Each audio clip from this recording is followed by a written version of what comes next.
A four-star linebacker named Utah into his top select few schools. What does that mean? And there's a three-star linebacker who has a visit coming up for Utah. We're talking linebacker recruiting on today's Locked On Utes.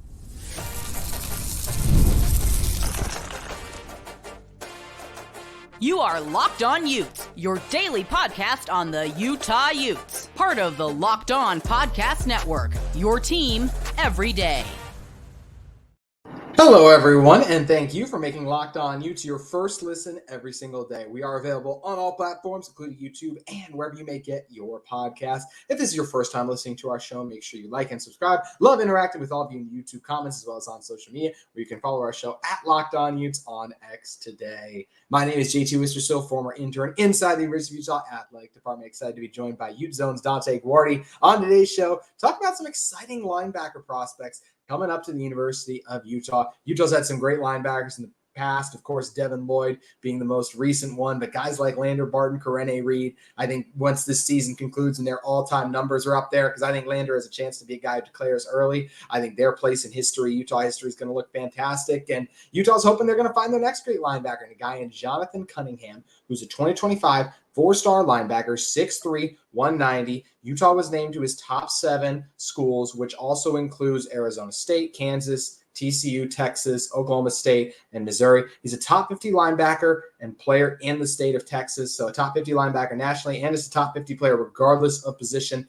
in the state of Texas. And Danet, I think this is a guy, as soon as you turn on the tape, we can talk specifics here in a second, but it's a really exciting player and a guy that feels like he would really fit what Colton Swan and this Utah defense like to do at the linebacker spot. Yeah, most definitely. When watching his tape, there were a few things that really jumped out. First of all, he had a very explosive first step. And this goes hand in hand with another one I was going to talk about, his versatility. His first highlights were him playing special teams, and you could see him jumping up the line of scrimmage, blocking some punts, returning one for a nice gain as well. So, I mean, really impressive stuff there. And the versatility on defense, we saw him line up on the edge. We saw him line up as a traditional linebacker, and also in some interesting looks too, where he was more on the outside, even defending like a slot receiver at times. So that's good to see as well from a younger player, when you also take into account that he has another year to grow. Looking comfortable in every single situation the coach asks him to be in is just simply a great sign. And he was also a great tackler as well. There were a lot of really impressive open field tackles, solo tackles as well, where it was just him bringing the guy down, and really good fundamentals too. So that's great to see for a player. Like I said, he still has another year to go to develop. So good signs early, and this would be a really impressive get for a coaching staff that has already proven its tremendous ability to develop linebackers. Yeah, that's something that's really encouraging, is you just want to see the flashes, the traits, and the chance to be successful. And I saw a lot of things that you did too. Some of the things I love that, like, yes, you can help a guy develop instincts, but he's never going to be great if he doesn't have it just to go off the start. That's something I saw. I feel like he had good instincts. Pretty good closing speed was solid. The tackling in space was something that popped out to me as well. Feel like he does a good job, kind of seeing what's going on in the backfield, deciphering everything. We already mentioned that sideline to sideline quickness a little bit. The coverage was something that also appealed to me. I love to use versatility because of how many different places he lines up all over the field, right? He's a guy who can set the edge a little bit too, right? If you're needing him, not as much from the defensive end or like outside linebacker spot, even more so. But what I liked is like, hey, defensive end got turned in. We need someone else to fly out there. He can still get over the sideline quick enough and turn things back to the inside. So that's where I really like him. Biggest thing is kind of like you said, because he is still young, just needs to build strength. Like that's the thing you turn on and you're like, oh, this guy would just need to get stronger before he can play at the University of Utah. But not everyone looks like Lander Barton did when he got up to Utah his first year. So I think it's more than understandable that it would take a little bit of time to get there. But Cunningham really does feel like the guy who has a lot of tools and traits to be successful. Like you said, Danet, pair that with the coaching of Colton Swan, and man, I feel like sky's the limit for what this guy could do with this program. Yeah, most definitely. I mean, Colton Swan, you take a look at what he's done just throughout the years at Utah. I mean, ever since he's gotten up on the hill, it's just been churning out guys, turning guys into NFL talents. And I think the first case study, I guess you could point to, patient zero, is Devin Lloyd, who is a two-star safety recruit coming out of high school. And Colton Swan turned him into just a stud within 2 years of him being in the program. And it was funny because not a lot of people really remember what happened when that 2019 season came around. It was Utah had landed a transfer linebacker from Penn State who was supposed to be like the next big thing. He ended up dropping out of the team like 2 weeks before the season. And then Devin Lloyd comes in and just does everything asked of him plus more. So, I mean, Colton Swan is, yeah, you could talk for days about how tremendous of a coach he is. And Same could be said for a lot of the other players. A lot of the other coaches on Utah's staff. So to see Utah recruiting high-level linebackers is a great sign because they can point back to what they've already done to strengthen their pitch kind of. So when it comes down to Landon Mccomber, his freshman tape he looked very disciplined as a linebacker. Like I said, very, very comfortable, kind of similar to Jonathan Cunningham. But like you said, it's freshman tape, so you can really only take it with like a grain of salt. So how much can you really evaluate from there? But it was encouraging to see that he is at Bishop Gorman, which is a very high pedigree high school football program, up there with the likes of Mater Dei, St. John Bosco, and you can go on for longer and talk about more of those programs. But Bishop Gorman's an elite program, and it looks good that Utah's recruiting from there because it could rub off and kind of snowball. If Utah's able to land Mccomber, players will see that, ask him how Utah is. He hypes Utah up, and next thing you know, Utah's got a good pipeline coming out of Bishop Gorman. I know there are a couple of players on the roster currently who also went there, so it's good to see Utah continue to develop that pipeline. Yeah, Mccomber's a guy who excites me as well. His speed really stood out to me. A guy who can just explode off the line, shoot right through, make a play. It sounds like if he's a blitzer and he's unblocked, it's a good night for offenses. When he sees those gaps, he's going to shoot right through them. Good power as well, too. Like an offensive lineman, poor stance, poor leverage, then he can go right through the guy, which I thought that was really encouraging. Can make tough tackles in space. Blows up plays. Already talked about that a little bit. Can make plays behind the line of scrimmage frequently. This is a guy who really, with how quick he is someone that fired me up a lot when watching on tape because, once again, just want to see those signs and abilities to be really good. And look, Utah's not the only one vying for his services. He is going to be taking a visit out at Utah. It'll be a busy summer for Mccomber. He's going to UCLA on May 17th. He's got Stanford on the 31st, got Utah June 7th. Texas, June 14th, USC, June 21st. So he'll be visiting a lot of the best schools now, from, weird to say, the SEC, the ACC, the Pac-12, and the Big 12. When we used to just be able to say, like, look at that group and be like, oh, the Big 12 and Pac-12. But that's not the case in the new world of college football anymore. So he's got a wide range of options. But both of these guys have impressive instincts. I think both of them have chances to be impressive players at the next level. And I think they're both guys that Utah could use because Dante, in a moment, we're not just going to talk about how Utah can kind of compare to some of these other programs, as in their terms of their linebacker spots and vying for these guys and competing for their services, but also just in general what Utah's linebacker room looks like and the state of it in the future. Because I already mentioned, I think Karene Reed and Landon Martin have a good chance to be going on after this season. So there's going to be some linebacker needs that arise for this Utah program. So we're going to talk about how dire those needs may be in a moment.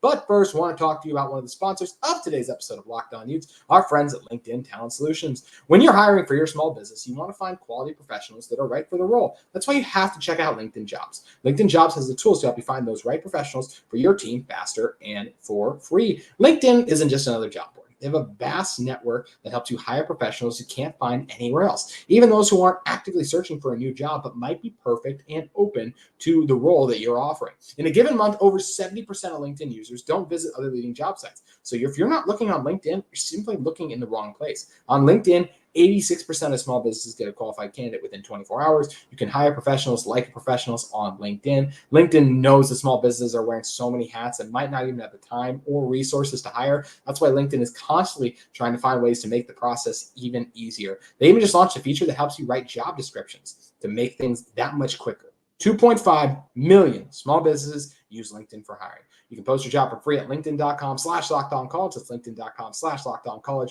to post your job for free. Terms and conditions do apply. All right, Dante, when talking about the Utah linebacker room, before we get at what shot like Utah has in terms of competing with these other schools, let's just talk about the state of the Utah linebacker room for a moment, because I think it's worth evaluating. Obviously, you have Landon Barton and Karene Reed. Like I said before the break, I think both those guys are going to move on next year. I do think Landon's going to have that good of a season where he will be a first or second round pick and have a chance to move on to the next place. Levi Demooney's an interesting spot. As a season-ending injury, that's probably going to keep him out next season. So can he get a medical red shirt? All the things that lie in there. Would he want to come back? He's been in college for a few years now. Things I don't know. And we'll have to look and see what his decision ends up lying on that. Who knows? Maybe he beats the recovery time and can contribute, because I thought he was a great third linebacker. Sione Fotu is going to be a sophomore this year. Talk about a guy from West Jordan High School, 6', 226. I've heard that he's starting to shake off the mission rust a little bit. We've had Moose Bingham on the pod talking about that. So he's a guy where if he could get back to his form would really excite you, right? Other guys on this team that you're going to talk about, Hunter Andrews is a freshman just rolling up there too. Lopes did some nice things in the spring game. There's some guys up here you could talk yourself into, but the fact remains, Dante, and you can find guys through the transfer portal. And you got I'll mention Josh Calvert's another guy who saw some limited action on special teams, right? So like maybe he'll have another year where he could sit back and then maybe he have a chance at 25. But the facts remain, Dante, this team does need to add linebackers. Yeah, I mean, I 100% agree with you that Karene and Lander will most likely be moving on after the season. I mean, you just look at what they've done in the past, and they're both guys that will for sure be NFL players. But I mean, next year is the most likely time, I think, for them to declare. So Utah's gonna have to do a lot of, I guess, what you could call retooling rather than rebuilding in this era of the transfer portal, and more so, you're trying to get guys who are just you're gonna get them and you're gonna play them instantly rather than develop them. So I'm not extremely worried about the future of Utah's linebacker room. I feel like we're just gonna see more teams just try to go to the transfer portal to fit their needs. And I think Utah is going to do that when it comes to a point when, or I mean, if we're to see like the likely hypothetical situation of Karene and Lander both moving on after next year, I don't think Utah is going to have many issues finding quality linebacker recruits to replace them because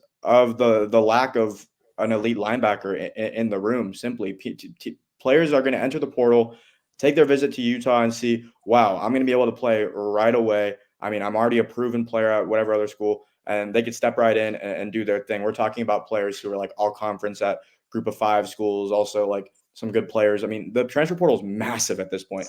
It is absolutely, it is massive. College football is a completely different game than what it was 3 years ago. So I think we're going to see Utah just go to the transfer portal more and rely on it to kind of save their linebacker room when the time were to come for Karene and Lander to move on to the next level. Like we mentioned, though, Utah's doing well recruiting high school players as well. So overall, like you said before the show, trust the coaches. And simply, I think that's the best way to go about Utah's defense for the future, because when it comes down to it, when the coaches have been trusted year in and year out by the Utah fans, by the administration, they have executed everything they said they would. So I don't really think there's a massive reason to worry, but there is still reason to worry until we actually see them recruit quality players from the transfer portal, until we actually see things unfold and how the coaches simply react to things that might not be the most ideal for them. Yeah, I think you're absolutely right. I'm having Michelle Bodkin on the show tomorrow. We're going to talk about, Utah and how they've been using the transfer portal lately, because the truth is they've been using it to fill in starters. Look at this year. Oh, we lost a lot of our guys in our secondaries. Oh, boom, here's Keenan Johnson. Oh, we could, maybe use another tight end. Brant Keithy's a little gotten banged up, coming back to recovery. Oh, boom, Carson Ryan's here now. It'd be nice if we had a Devon Bailey replacement. Boom, Dorian Singer comes in. So Utah's done a really good job replacing these veteran guys with tight ends and with experienced guys in the transfer portal. And what's nice is about not even just transfer portal guys too, but transfer portals in the addition of developing in-house, right? We think Smith Snowden's going to play a lot. Teo Johnson already earned a lot of snaps last year, seems poised to earn even more this year. So it's the combination of the two, which really have Utah in a good spot. But I absolutely agree with you. I trust that Utah is going to have a good linebacker play next year. But it's trust based on what they've done in the past, not based on what is currently on the roster, because as much as we can give Sione Fotu a little credit, there were still growing pains last year. So we still got to take those steps and make those plays and those strides. And Utah still, even though we expect them to go out there and do good things, like, right, we expect Cam Rising to go out there and play well. He still has to go out there and play well. So that's where some of that's still like, okay, how healthy is Cam? All those things of that. That's where those nerves kind of still creep in about these situations like that. But yeah, definitely tons of guys Utah can get to fill up their linebacker room too. But let's go back to talk about Jonathan Cunningham for first. Mention a couple of the schools, which first of all, like anytime Utah's involved in a 4-star linebacker, that really excites me, especially when the likes of Texas are involved. Because Utah for the past decade, football-wise, has been more consistent than Texas has. But Texas did just win the Big 12 and made the college football playoff. That's something Utah hasn't done. And Texas also normally, and I'm pretty sure almost every single year, in fact, has had a higher recruit class than Utah. So the fact that Utah is getting in the same room as a program like Texas, who does normally land these 4-star recruits, I think it's a great sign. And the great thing that Utah will always be able to offer these guys, more so than Texas, who's just landing every 4-star out there, is you're going to have a chance to come in, play, and compete right away. That's why Utah was able to get Clark Phillips. He was going to go to Ohio State, but why did he come to Utah? He has a chance to play right away. Utah offers you a chance to play right away and win. They're kind of a tweener in that mold. They've been a top 10 program in college football, but recruiting-wise, they're not recognized as such. But if you come to Utah, you're going to win, and you have a really good shot to get drafted too. So I got to believe that's going to appeal to Jonathan when it comes time for him to make his decision. But Dante, it's just great that Utah's in the top 7 for a 4-star linebacker too. It really is. It really is. I mean, even 7-8 years ago, Utah was really struggling to land top-end talent. Mm-hmm. And then Jalen Johnson just kind of came along, and everyone was just so stoked that he committed to Utah. And obviously he did his thing, and now he's one of the highest paid cornerbacks in the NFL. And that kind of is the blueprint that the Utah coaching staff has kind of preach to the up-and-coming recruits, kind of like look at Jalen Johnson, look at Clark Phillips, look at all these fantastic recruits who came in and were just a level above the rest of the recruits in the class. Not to knock on them, just more so to speak to how great high school players Clark Phillips and Jalen Johnson were, because simply put, they were. I mean, you could say the same thing for Landon Barton as well, and the list goes on. I mean, especially more so now, Utah's landed a plethora of top-end talent in the state of Utah and out of the state of Utah, which is impressive. And, you look at Clark Phillips, you look at Jalen Johnson. Jalen Johnson was from the Fresno area, so Northern California. Clark Phillips was from Southern California. So, I mean, there were elite programs vying for those two guys as well. So, I mean, Utah's been in the conversation before for these high-level players, but it's just happening more and more frequently now. And Kyle Whittingham and the staff have proven their ability to develop players. I mean, that's their calling card, if anything, because you look back to what Utah built their foundation upon, and it was developing players and doing more with less. And now they're in the same room as these top level programs who were already kicking their butt in recruiting for all these years, but Utah was still hanging with them on the football field. And now that the talent level is kind of just evening out, I think it's going to speak volumes, and Utah's just on the up and up. They've been for a while. I feel like it's just something that we kind of say every single year, but we're seeing a program grow from, I mean, just pretty much like regular size. Like my dad played for Utah back in the 80s, and I mean, it's nothing compared to what it is now. I mean, he was saying that Utah was a basketball school, all this, and now it's just a total 180. And I mean, I've been able to see it slowly change throughout my life, and I think the trajectory is pretty similar until the coaching staff, the administration, the team give us a reason to believe otherwise. I totally agree. This team's in a great spot, and I feel the same way about why they're still. It feels like they're in a really strong position to land a guy like Landon Mccomber, right? Even though Texas is once again involved in all the things there, this Utah team offers you a chance to win. They'll do a great job helping you develop and grow into the best version of yourself we've seen, at least collegiately, and you'll have a chance to play in the pros. And on top of winning, it's a pretty good winning recipe. So I think Utah's a really good shot to land one of these guys, maybe even both of them. We've seen Utah strike gold in the recruiting cycle before, so it'll be really interesting to see how the whole process ends up playing out with both of these elite linebackers. And you got Cooper I will say, Cunningham's the 4-star, and you got Mccomber as a 3-star, although if he gets a chance to play some more, because it's been a little bit since we've seen him, I think that he has a chance to raise that up too, especially because of that speed I highlighted earlier, which I think is absolutely electric. So going to be fascinating to watch and see how these guys' recruiting plays out. And we got to wait a while till we see these guys on the field. We don't have to wait a while to watch Utah baseball. Utah baseball is in the Pac-12 tournament. That's something we're only going to be able to say for so much longer. Pac-12 tournament. So I want to talk about this Utah baseball team as they gear up for the Pac-12 tournament in one moment. But first, I want to talk to you all about one of the sponsors of today's episode of Locked On Utes, our friends at Yahoo Finance. Wouldn't it be great if you could see all your investments and retirement accounts in one place? With Yahoo Finance, you can consolidate your views from multiple accounts into one hub and access the expert analysis you need to tend to your entire portfolio with confidence. Let's get straight to the point. You want to grow your portfolio to deal with the rising cost of inflation, to pay off your debt or your mortgage, pretty much anything standing in the way of you and financial freedom, right? Well, with Yahoo Finance, you can get access to the news, data, and tools that you need in order to help you reach that financial freedom. When it comes to your financial freedom, you think you've done it all. You've saved, you've researched, you've invested, done all you can. Now you need to take those investments to the next level by using what every great finance person uses: Yahoo Finance. For more than 25 years, Yahoo Finance has been the brand behind every great investor. Security link your brokerage accounts for a unified view of your wealth, including 401k and other investments, a comprehensive perspective, and what sets apart great investors and how Yahoo Finance ensures you have the insight you are looking for in your wealth entirely. With a community of over 90 million users each month, their strength is helping you on your way to financial success. For a comprehensive financial news and analysis, you can visit the brand behind every great deal. Visit every great investor, yahoofinance.com, the number one financial destination, yahoofinance.com. That's yahoofinance.com. All right, Dante, close this one out. Talk about the Utah baseball team who wrapped up a 32-21 season, and now they're gearing up for Pac-12 play. They got all the way up to 1 in the Pac-12 standings and unfortunately fell down to 7, but still the third most wins they've had in a single season. So it's still an impressive mark that this team has been able to reach. It's been fun to watch the build. And look, you just lost to USC 3 straight games. Now you got to go play them right away. Not going to be easy, but anything can happen in the tournament. And this has just been a fun season filled with memorable moments, right? Whether it's beating Oregon State or some of the big walk-off plays and hits we've seen. Guys like Kai Roberts have been a part of this team's success for so long. I remember when I was in Utah calling their games, right? So TJ Clarkson's still out there doing his thing. So it's been fun to follow along and root with this team all season. And I'm excited to see what they can do in the Pac-12 tournament, Dante. So am I. A tournament setting, anything can happen. USC is a team that is a pretty historic college baseball program. I'm pretty sure they have the most college World Series wins out of any university. Really? I think they have like 16, if I'm correct.